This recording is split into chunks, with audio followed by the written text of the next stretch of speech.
लोगों को मुफ्त बिजली दी, मुफ्त पानी दिया, अस्पताल बनाए, बसेस की मुफ्त, मगर इनको तकलीफ है, इनको इस परिवार से तकलीफ है। ये जो परिवार आप देख रहे हैं, इनको परिवारवाद से तकलीफ नहीं है।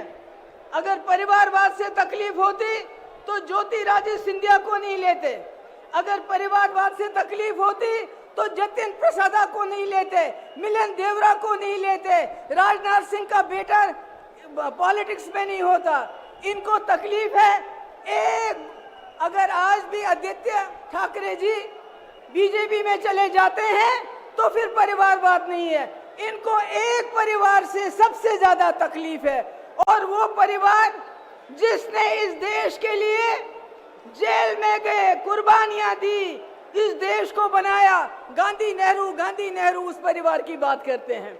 अरे मैं कहती हूँ ऐसे और परिवार पैदा हुए होने चाहिए थे। आज देश जो हमारा चांद्रयान पे पहुंचा, चांद पे पहुंचा, शायद कहीं और पहुंच गया होता। इनका क्या काम है?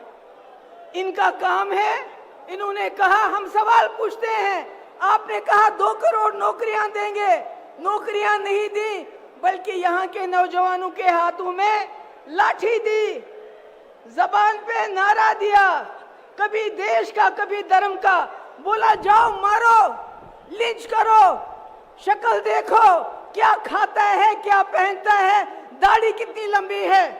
इन्होंने नौजवानों का अपराधीकरण किया, उनको दंगाई बनाया, कहा तुम दंगे करो, तुमको जेल नहीं भेजेंगे, मगर हमसे नौकरी का हिसाब मत मांगो, हमसे 2 करोड़ नौकरियों का हिसाब मत मांगो। इन्होंने भ्रष्टाचार का इल्जाम हम पे लगाया। अरे चंदा चोरी में जितना भ्रष्टाचार इन लोगों ने किया, पिछले 75 साल में हमारे मुल्क में इतना भ्रष्टाचार कभी नहीं हुआ है।